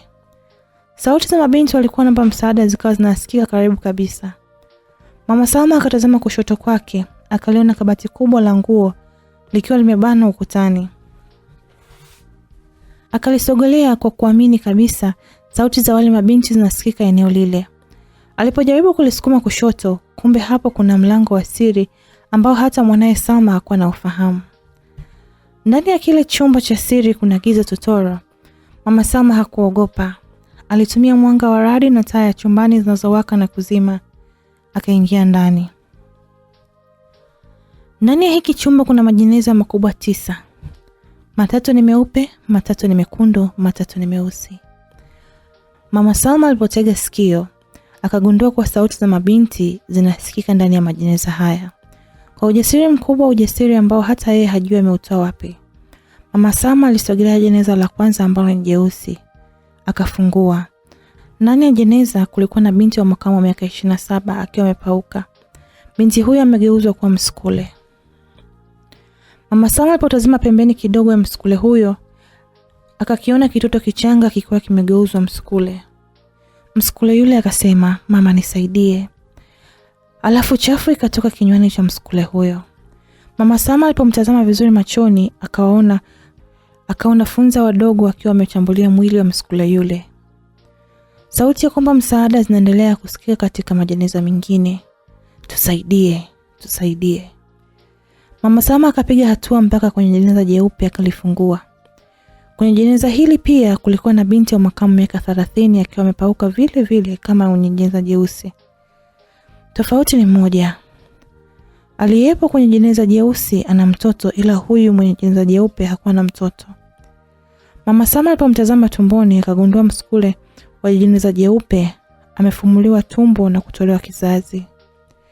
Kinachomshangaza Mama Salma, msukule katolewa kizazi lakini bado ni mzima. Mama Salma akasogea kwenye jeneza jekundu. Akakutana na msukule wa kike mwenye umri wa miaka 32. Huyu hakuwa na mtoto wala hajafumuliwa tumbo lake, lakini katikati ya mapaja yake kuna pedi. Nguo maalum ambazo wanawake huwa wanatumia wakati wakiwa katika siku zao, yani hedhi. Nguo hizi hutumika kuzuia damu isitiririke na kuchafua nguo. Mama Salma akayafungua majeneza yote. Alichogundua ni kwamba misukule watatu walioko ndani ya majeneza meusi wana watoto. Waliopo kwenye jeneza jeupe wametolea kizazi. Na walioko kwenye majeneza mekundu katikati ya mapaja yao kuna pedi ambazo zilitumika. Kitu kingine ambacho Mama Salma alikigundua ni kwamba misukule walioko kwenye majeneza meusi wamevalishwa sanda nyeusi. Walioko kwenye majeneza meupe wamevalishwa sanda nyeupe na walioko kwenye majeneza mekundu wamevalishwa sanda nyekundu. Mama Salma alipotoa macho nyuma ya mlango akagundua hakukuwa na majeneza 9 pekee, bali jeneza la 10 lipo hapo. Tena ni jeneza jekundu. Mama Salma alipolisogelea akaanza kulitazama kwa umakini, akalifungua. Ndani yake ulikuwa hamna msukule, ila kuna karatasi jeupe ambayo iliandikwa maandishi. Mama Salma aliyesoma ile maandishi kwa karibu akakuta imeandikwa Salma Mtome, tarehe 14 mwezi wa pili mwaka 2026. Mama Salma akashtuka baada ya kukuta jina la mwanae ndani ya jeneza, na hii tarehe ndio siku ambayo mwanae Salma na Boniface wanatarajia kufunga ndoa. Mama Salma akapiga makelele kwa nguvu sana mpaka taa zote za nyumbani kwa Katuga zikaungua. Masanja na Mr. Robert wakazidi kutetemeka. Mama Salma akatoka nje na Mr. Robert na Masanja wakamuona. Mama Salma alipokanyaga nje akadondoka na kupoteza fahamu. Pale pale hali ya hewa ikarudi kama mwanzo. Cha kushangaza, hali haikuwa hata na dalili ya kunyesha mvua. Maana yake ni kwamba mvua, giza na maajabu yote yalikuwepo pale yalipotea. Mr. Robert akamwahi mkewe, Mama Salma, amka. Mr. Robert akaanza kumwamsha Mama Salma. Alipoona imekuwa kazi ngumu kwake, akambeba Mama Salma. Alipofika getini akamkuta Masanja. Fungua geti haraka tutoke. Geti halifunguki. Lingekuwa linafunga sasa hivi ningekuwa nafika Morogoro kwa miguu. Mr. Robert akajaribu kufungua geti. Geti likafunguka na kumwacha Masanja akiwa mdomo wazi. Walipotoka nje ya geti, Mama Salma akarudisha fahamu zake. Afadhali umeamka. Twende haraka nyumbani. Kwa miguu tutapata usafiri mbele kwa mbele. Natamani nirudi nikawasaidia wale mabinti mume wangu. Binti gani tena na wewe? Hebu twende. Mr. Robert aliposimuliwa na Mama Salma kilichotokea akashusha pumzi. Sasa hao mabinti ni akina nani na kwa nini hukuwasaidia? Unajua, wakati nimeona karatasi iliyoandika jina la mwanangu Salma, kwa mbali nikawa nasikia sauti ya kiume ikiniita nje. Ilikuwa inasema muda umeisha nitoke haraka nje. Na mimi nikatoka, ingawaje wale mabinti waliniomba sana msaada. Sasa Mama Salma, inakuwaje haya yatokee kwako? Au mwenzangu ana nguvu za siri ambazo mimi mwenzio sijui? Hata mimi sijui Mr. Robert. Kwanza kuanzia siku ambayo mwanangu ananiambia kuwa anataka kuolewa na Katuga, yani moyo wangu haukubaliana na hili kabisa. Mr. Robert akasema, sijui Salma atakuwa wapi. Wakiwa wanaendelea mazungumzo, gari nzuri nyeusi ikapiga breki jirani kabisa na nyumba ya Mr. Robert. Macho ya Mr. Robert, Mama Salma na baadhi ya wapangaji wenzake na Mama Salma wakatazama upande ule. Masanja akashuka na kwenda kufungua mlango wa upande uliokuwa amekaa Boniface Katuga. Naam, usimtaka kaja. Tajiri Boniface Katuga akashuka ndani ya gari lake. Akakutana uso kwa uso na Mama Salma. Mama Salma akasirika mpaka mishipa ya shingo ikaonekana. Majirani wakawa wananong'onezana. Mama Zaya akafika mbio mbio. Unaambiwa bubu hawezi kumpita hivi hivi. Kule nyumbani sasa, Salma Mtome anatoka ndani ya nyumba ya Katuga. Taratibu akawa anasogelea sehemu alipo mlinzi Gomba. Ikumbuke kuwa hawa wawili wametoka kituo cha polisi muda mchache uliopita. Salma hakuwa amebadilisha mavazi yake, alivaa yale ambayo aliyokamatwa nayo na Afande Juma. Alifika getini alipokaa mlinzi Gomba. Mlinzi alimuona akasimama kwa heshima. Karibu sana madam. Gomba, mimi huwa sipendagi kusujudiwa. Kuwa na amani kabisa. Hapana, si unajua ni mke wa mkubwa. Heshima ni halali yako madam. Wala usijali. Nimeona gari limeondoka. Mume wangu kaenda wapi? Hata hajaniambia. Okay. Au nimpigie simu? Hapana, acha. Hata hivyo nitaka nizungumze na wewe. Nadhani huu ni wakati sahihi. Kitu gani hicho bosi? Wakati tukiwa polisi, ulisema kuwa kuna jambo utaniambia tukiwa nyumbani. Na kabla ya hapo ulikuwa unaonekana kana kwamba kuna kitu unakijua cha undani zaidi. Tafadhali, naomba niambie. Mlinzi Gomba kakaa kimya. Mbona kimya? Niambie nini hicho? Salma alizungumza kwa sauti ya upole sana. Nikikwambia utaweza kutunza siri? Siri tu, nitatunza. Tatizo lenu mkipewa siri mnamwambia bosi. Kuna mmoja nilimpatia siri, cha ajabu akaenda kumwambia bosi. Nashukuru hakunitaja, la sivyo ningekufa. Siri gani hiyo? Hebu niambie. Ulichokiona leo asubuhi, wala macho yako hayakudanganya. Unataka kusema usihitaji jina lake kama unamteta. Ukimtaja tu anakusikia. Okay fine, niambie. Bosi huwa na hiyo tabia. Kila mwanzoni mwa mwezi huu analala siku 3. Unaweza dhani amekufa. Miaka 10 iliyopita ndio nilianza kazi kwake. Miongoni mwa masharti niliyopewa ni kumwamsha akiwa amelala. Nilifanya uchunguzi wangu nikagundua kwa wakati akiwa amelala mwanzoni mwa mwezi, mwili wake huwa unakufa kabisa. Wewe, mbona niogopesha? Sikuogopeshi, nataka nikwambie ukweli maana kuna makubwa zaidi yanakuja. Kwa hiyo ni kwamba ujiandae. Jiandae kuyaona na ukithubutu kutoa siri zake unakufa. Gomba, umesema kuna mwenzangu ulimwambia na mwisho wa siku akamwambia bosi. Kwani ameshawahi kuoa? Unadhani wewe ndio mwanamke wa kwanza? Wamepita hapa karibia 9. Waliachana? Kuachana wapi? Huwa anapotelea humu ndani. Kwa nini umeamua kuniambia haya na wakati unajua kabisa ni hatari kwako? Gomba kashusha pumzi. Kwa sababu nakupenda. Unanipenda? Ndiyo. Natamani mimi na wewe siku moja tutoke kwenye hiki kifungo, tukaanze maisha yetu mapya. Gomba kamsogelea karibu kabisa Salma.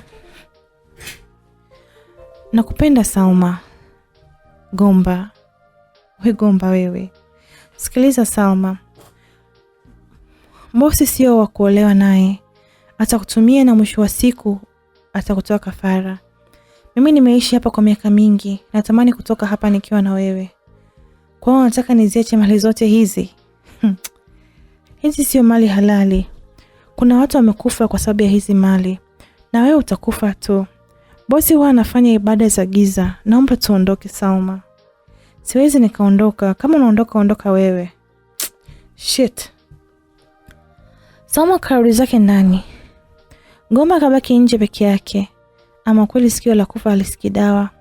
Siku kutolewa kafara ndio utajua hujui. Upande wa Salma alimsogelea tajiri Boniface bila uoga. Mbele ya macho ya watu akamsabua kibao. Umefuata nini hapa? Watu wote waliokuja hapa wakabaki kushangaa. Inakuwaje Salma ampige mkwe wake? Wewe mchawi nakuuliza. Umekuja hapa lengo lako lipi?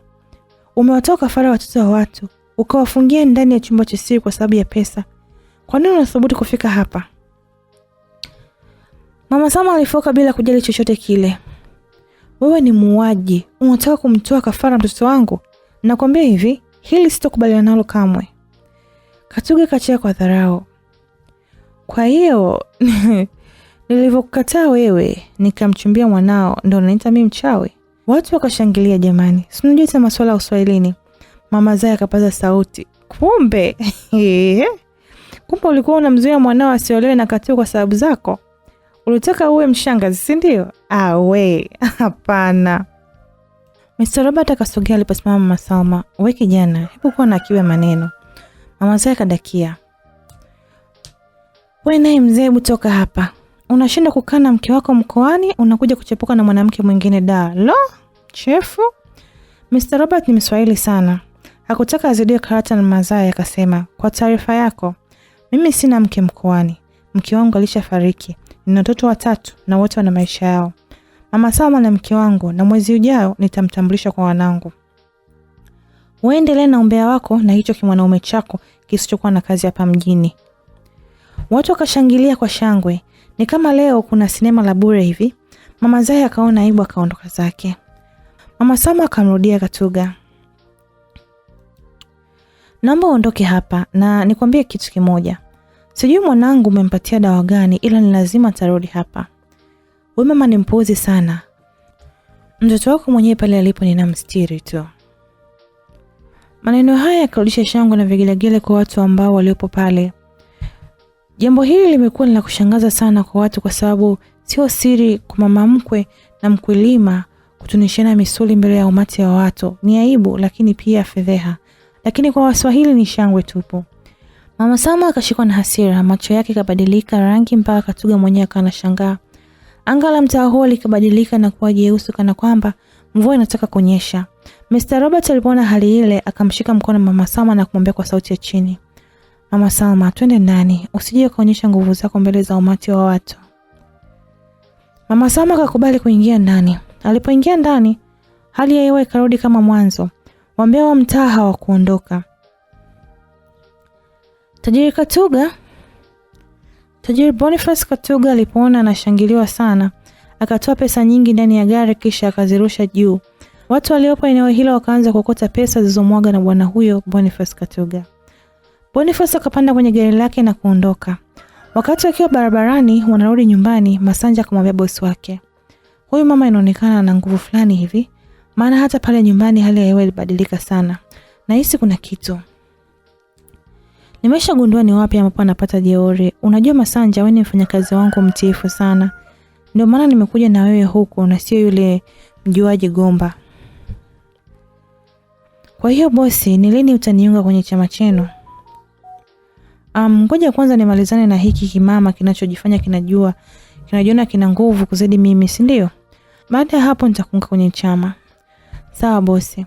Kitu kingine nataka kujua, kwa nini ulitangaza ndoa mtandaoni na wakati hauna mpango wa kumuoa Salma? Mimi na wewe ndio tunajua kuwa tarehe 14 sio siku ya ndoa, bali ni siku ya kifo. Sikiliza Masanja, watu walianza kunishuku kwa nini sioe. Nikaona nisije nikagundulika bure, ila hata hivyo sitamuoa. Nitachukua hedhi yake ambayo inatarajiwa kutoka tarehe 14. Baada ya hapo nitaandaa harakati za harusi, na ule muda bibi harusi anaelekea ukumbini nitamuoa. Bosi. Hivi unajua bosi, wewe unajua sana. Yaani unajua kuweka mipango yako safi. Natamani sana kuwa kama wewe. Usijali sana Masanja. Usijali Masanja. Wewe endelea tu kunitumikia mimi. Nitakavyokuomba naomba unipatie. Baada ya hapo mambo yote yatakaa sawa. Sawa bosi.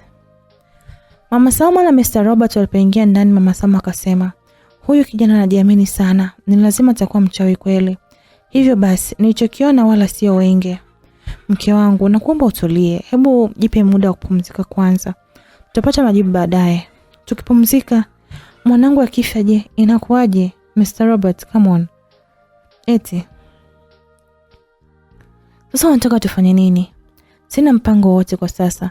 Ndio maana nakwambia pumzika. Okay. Mama Salma akakaa kitandani. Saa 3 usiku baada ya kupata chakula, Mr. Katuga na Salma wakaelekea chumbani, lakini Salma alikuwa anamogopa sana Boniface Katuga mpaka Katuga mwenyewe aligundua. Vipi Salma, mbona una hofu sana? Halafu kwa nini hautaki nikukumbatie kitandani? Salma anatamani kumwambia Katuga lakini hakuweza. Hamna kitu, ni vile bado nahisi maumivu kidogo. Alafu kipigo cha yule rafiki yako Juma jamani kinauma sana. Kuhusu afande Juma nitahakisha nalipa kwa yale aliyokutendea. Haya mpenzi, sogea hapa. Salma akamsogelea Katuga wakakumbatiana. Mke wangu, jana usiku ulikuwa serious au ulikuwa unatania? Kuhusu nini? Ulisema tarehe 10 sitakula tunda lako kwa sababu utakuwa kwenye siku zako za hedhi. Ndio mpenzi, niko serious. Sasa nikutanie ili waje. Halafu mbona niulizia sana? Hapana, natoa tu kujua. Haya, taarifa ndio hiyo. Sawa, tulale. Salma na Boniface Katuga wakalala. Mama Salma anaonekana akiwa ndani ya chumba chenye mwanga mweupe unaong'aa sana mpaka macho yake yakawa yanauma. Mama Salma alikuwa amevalia nguo nyeupe. Sauti ya mwanaume iliyosikika kutokea kwenye upande ambao mwanga mweupe ulikuwa unawaka kwa nguvu. Mama Salma, wewe umezaliwa ukiwa na uwezo wa kipekee. Umezaliwa kuwasaidia watu. Hapo mwanzo hatukutaka ufahamu, lakini sasa ni muda mwafaka. Chochote kile ambacho utakiomba kwa kuanza na jina la Yesu Kristo au Allah, basi kitafanikiwa. Mama Salma akauliza, kwani wewe ni nani? Mimi ni amani katika vita. Mimi ni nuru katika giza. Mimi ni maji kwa wenye kiu. Mimi ni chakula kwa wenye njaa. Mimi ni msaada wa wahitaji. Sijakuelewa. Ina maana wewe ni Mungu? Sauti na mwanga vikapotea na kupelekea Mama Salma amke kitandani kwa kasi. Kumbe Mama Salma bwana alikuwa anaota. Mr. Robert akawasha taa. Vipi Mama Salma, kuna nini? Nimeota ndoto. Ndoto gani? Inasema nimechaguliwa kusaidia ulimwengu. Kivipi? Au hata zile nguvu ambazo zilikuwa zimetokea ni kwa sababu hiyo? Ndiyo. Aliguna Mr. Robert. Usiku ule ule, nje ya nyumba aliolala Mama Salma na Mr. Robert, kuna ugeni wa watu watatu wa kiume ukafika. Ugeni huo umefika kutumia nguvu za giza. Na hawa ni Katuga pamoja na vijana wao wawili. Katuga yupo katikati, amebeba kikombe chenye damu ndani. Na wale wa pembeni wamebeba mkia ya fisi.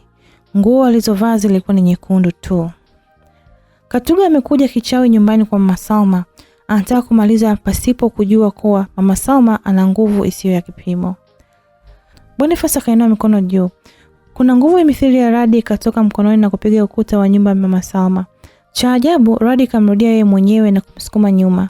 Vijana wake wakamsogelea wakamuinua. Mama Salma akashtuka.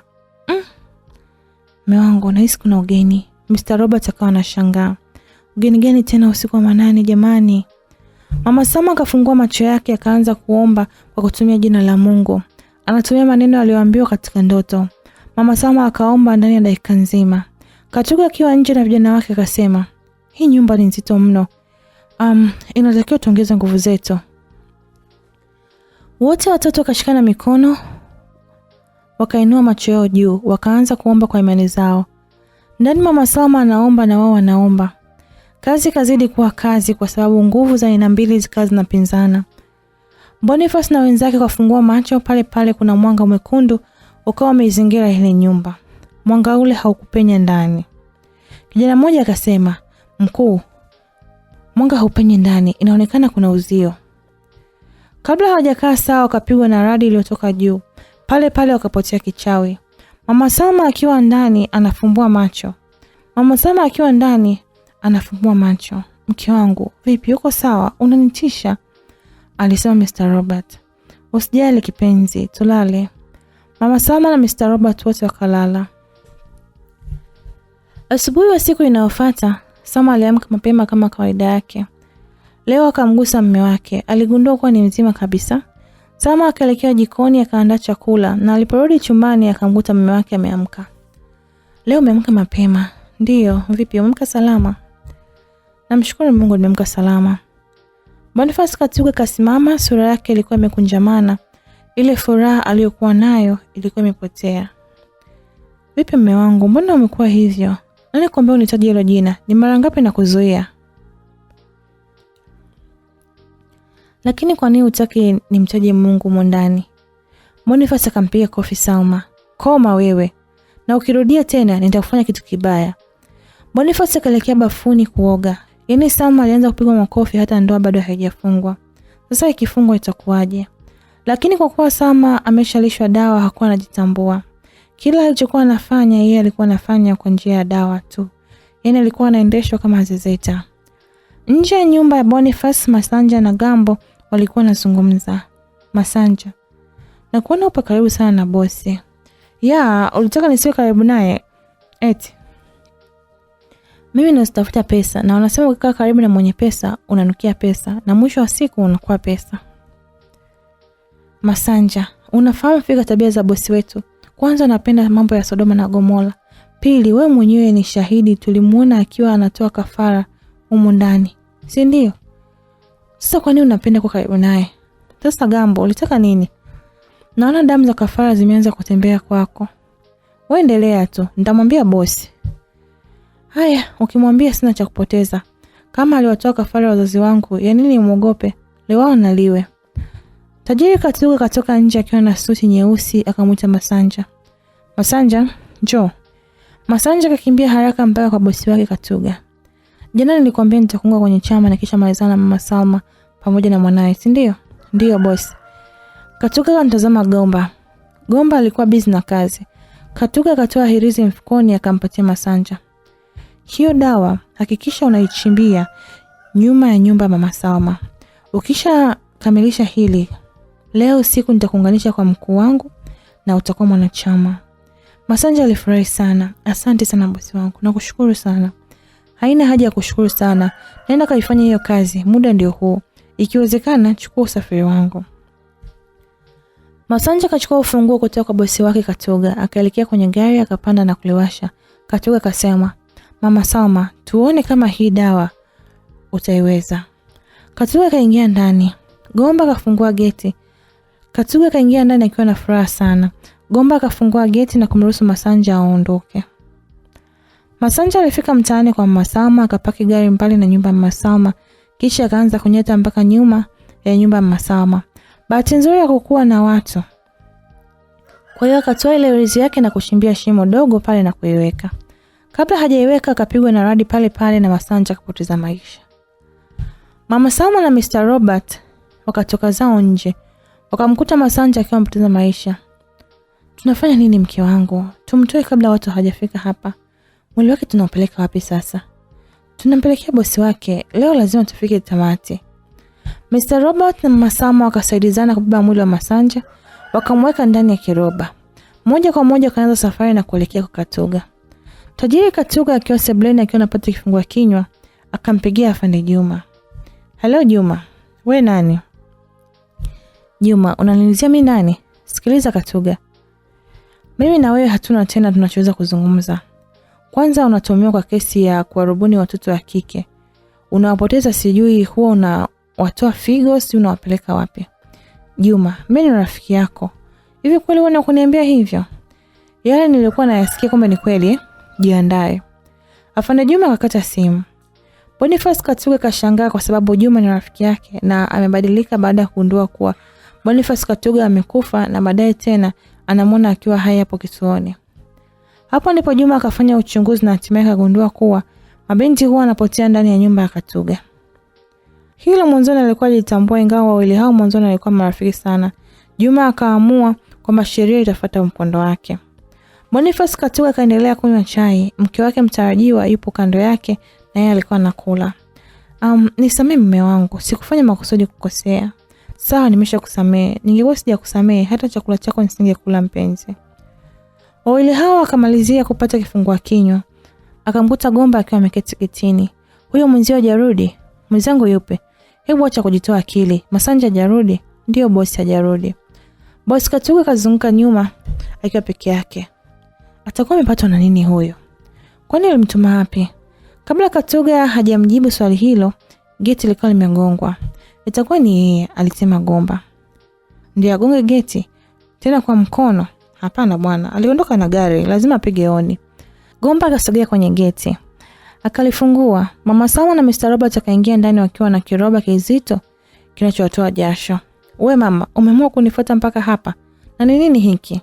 Mama Salma akajibu, "Fungua uone." Boniface Katuga kafungua kiroba, akashangaa baada ya kukuta mwili wa Masanja ukiwa ndani ya kiroba. "Huyu kijikazi wako umemtuma aje kuniwekea dawa. Alichokutana nacho ndio hiki sasa." Salma akatoka nje, akasogea mpaka eneo la tukio. "Mume wangu, kuna nini?" "We Salma wewe, bado unamuita huyo mmeo?" "Huyu ni mume wangu, tena kama umekuja kwa shari na mimi sitokubali." Gomba akamshika mkono Salma. "Tulia Salma." Katuga kacheka kwa dharau. Mmeuchokoza moto, yani mmeuchokoza moto msioweza kuuzima. Leo mtafia wote humu ndani. Katuga kafunga macho yake, upepo mkali ukaanza kuzunguka nyumba ya Boniface Katuga. Vitu vikaanza kurushwa juu. Katuga kasirika sana, akashikilia anga, akatengeneza mvua ya mawe makubwa sana. Mawe yale yakaanza kumpiga Mama Salma, Mr. Robert, Gombo na Samla mwenyewe. Mama Salma akapiga magoti, akaanza kuomba na kuomba. Ghafla anga linarudi katika hali yake ya kawaida. Tajiri Boniface Katuga kapaa juu angani. Akakusanya ngumi ya radi, akaituma kwa Mama Salma, lakini ngumi hii haikufua dafu. Katuga akashuka chini, akainua mkono juu. Wakuu, naomba mnisaidie. Pale pale kuna kundi kubwa la watu likashuka kutoka juu. Watu hawa wamevalia mavazi mekundu na katikati yao kuna mmoja wa kike. Huyu ni malkia wa kichawi, yani Jezila. Jezila akatuma vijana wake wamvamie Mama Salma, wakashindwa na baada yake wakafa wote. Akabaki Malkia Jeziba na Katuga. Malkia Jeziba akapuliza upepo, akamsoma Mama Salma na wengine wote. Jezila akawa anataka kuwaua, lakini Mama Salma akalitaja jina la Allah. Pale pale Jezila akaishiwa nguvu. Jezila akapata pigo ambalo lilompelekea yeye kufariki. Mama Salma akainua mkono wake juu, akamnyoshia mkono Katuga. Pale pale Katuga akaishiwa nguvu. Alipoishiwa nguvu, Salma akarudisha fahamu zake, yani ile dawa ambayo alikuwa amepewa na Katuga ilitoka. Mama niko wapi? Mama Salma akamkumbatia mwanae. Huyu kijana alikulisha dawa mwanangu, ukampenda na ukataka kuolewa naye. Ashukuriwe Mwenyezi Mungu kwa kunipatia kipawa hiki. Na leo huyu kijana amekamatika. Nakupenda sana Salma. Furaha ikarudi kwa wawili hawa. Boniface Katuga akajaribu kusimama lakini hakuweza. Ghafla geti likafunguliwa, akaingia Afande Juma akiwa na maaskari 10. Boniface Katuga, kuanzia sasa uko chini ya ulinzi. Boniface Katuga kakamatwa na polisi. Mama Salma alipoona polisi wameondoka, akaingia ndani katika chumba kile chenye miskule. Akawafanyia maombi miskule na watoto wao, wakafunguliwa. Vyombo vya habari vikafika, vikaripoti kila kitu. Baada ya miezi 3, Boniface Katuga alihukumiwa kifungo cha maisha, mali zake zote zikawa chini ya serikali. Mama Salma akafungua kanisa kubwa mjini. Kanisa lake halikuwa linabagua imani wala mtu. Salma na Gombo wakaoana, wakaishi maisha ya raha na mustarehe. Mama Salma na Mr. Robert na wao wakafunga ndoa. Mwenyezi Mungu akabariki maisha mazuri sana. Mwandishi anatuambia, na huu ndio mwisho wa simulizi hii nzuri inayoitwa Zawadi ya Jeneza. Simulizi hii imeandikwa na mwandishi Jordan na msimulizi wako ni mimi Dada G kutoka hapa Simulizi Mix Entertainment.